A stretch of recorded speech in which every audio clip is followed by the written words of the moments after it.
Não necessariamente você e eu temos de dar a vida, porque isso é um pouco mais complexo. Mas naquilo que você e eu fazemos, pelo menos a gente tem que, usando uma expressão nossa, dar o sangue. Isto é, sermos capazes de fazer o nosso melhor na coisa. Saint-Exupéry escreveu obra magnífica, que é O Pequeno Príncipe. Uma obra que é uma obra sobre vida, sobre convivência, sobre afeto. Ali ele coloca ideias, percepções que são mais do que aquilo que eleva. Saint-Exupéry, que foi capaz, como alguém que combateu durante a Segunda Guerra Mundial, ele francês, era aviador. Ele nasceu no ano de 1900 e seu avião, enquanto ele produzia uma missão de espionagem sobre as tropas nazistas, no sul da Itália, o avião em que ele estava e que ele pilotava foi abatido exatamente em 31 de julho de 1944. Tinha ele 44 anos de idade. E eu não posso esquecer o quanto que Saint-Exupéry nos inspira a várias coisas. Ele escreveu várias obras, a mais conhecida, como sabe, porque você provavelmente já viu, é O Pequeno Príncipe, mas ele tem livros sobre aviação, tem livros sobre a paz, e ele, antes de mais nada, foi alguém que foi capaz, e nós lembramos isso hoje, de dar a vida por um ideal. Essa ideia de dar o sangue, colocar-se por inteira ou por inteiro naquilo que vai fazer, ser capaz de não escapar do que nos conseguiria elevar no lugar de buscar aquilo que é medíocre, aquilo que é pequeno, aquilo que nos reduz dentro da nossa condição.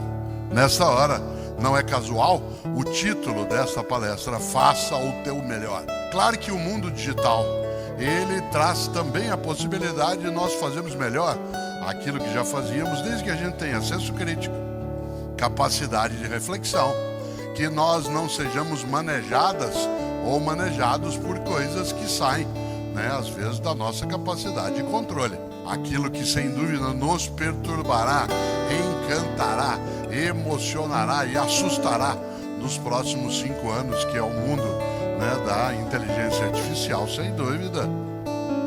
E é claro que você e eu sabemos o quanto que isso tem que ser melhor para cada pessoa e todas as pessoas, e não melhor apenas para uma parte das pessoas.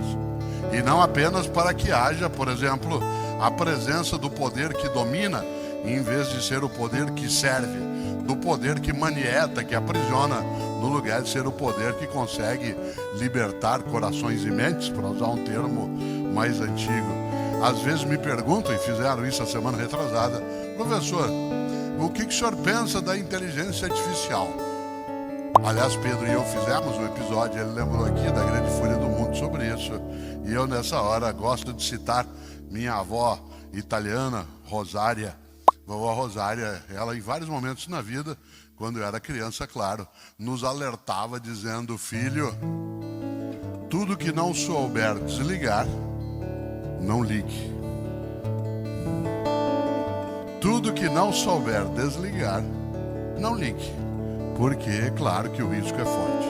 E nós temos de pensar, de fato, o que é que nós queremos ligar nas nossas coisas, no nosso caminho, no uso da tecnologia, e ao mesmo tempo sem afastar nossa capacidade de controle, de percepção, de consciência, de maneira que a gente concretamente seja capaz de fazer o nosso melhor na condição que a gente tem.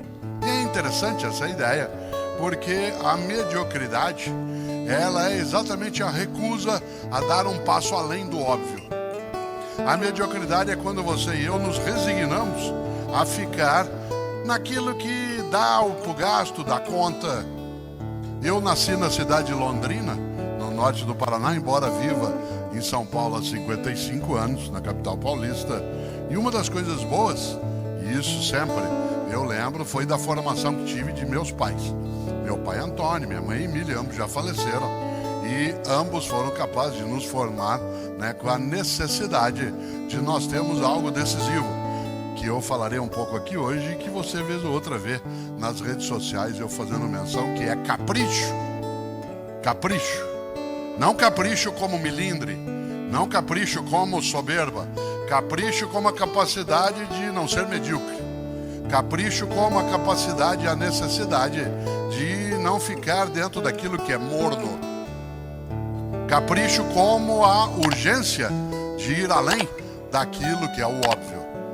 Uma das coisas que me lembro em relação a isso é que, quando criança, na cidade de Londrina, não havia, claro, o mundo digital. Eu vou fazer 70 anos, portanto, o mundo digital é muito recente, né, no meu caminho. E na escola, algumas pessoas aqui com mais idade devem se lembrar disso na sua vida, a gente, não tendo o mundo digital, nós tínhamos um boletim com notas e faltas, ou, como é o caso que eu vou mencionar, uma caderneta. Uma pequena caderneta na qual se registrava a nota a cada bimestre, se registrava as faltas, e a nota era de 0 a 10 naquele momento, sendo que 5 era a nota limite para ser aprovado ou reprovado. A cada 2 meses nós recebíamos o boletim, que ficava na escola, na secretaria, e tínhamos de levar para os nossos pais ou responsáveis para eles lerem e darem ciência. Tinham que assinar. Aliás, se você não levasse a caderneta assinada, você não entrava. É por isso que vários e várias de nós desenvolvemos uma habilidade grafológica imensa. E quando não dava para exercer essa habilidade, vez ou outra eu chegava para o meu pai ou para minha mãe com o boletim da escola, ou, no caso, a caderneta, e às vezes eles diziam assim: filho, poxa, 5 em língua portuguesa, 5,5 em história, 5 em matemática, que é isso, filho? E eu respondi: ah, pai, deu para passar. Medíocre. Medíocre é quando você se contenta com o menor, no momento em que é capaz de fazer de mais elevado forma. Medíocre é aquilo que é morno. Sabe, gente morna, gente que não é quente nem fria, gente mais ou menos competente, mais ou menos amiga, mais ou menos casada, mais ou menos hábil, mais ou menos cidadã, mais ou menos dedicada, morna. Gente que reduz aquilo que faz ao suficiente mínimo, isto é, que não dá o passo além. E, portanto, recusa a busca de uma coisa decisiva, que é de ultrapassar-se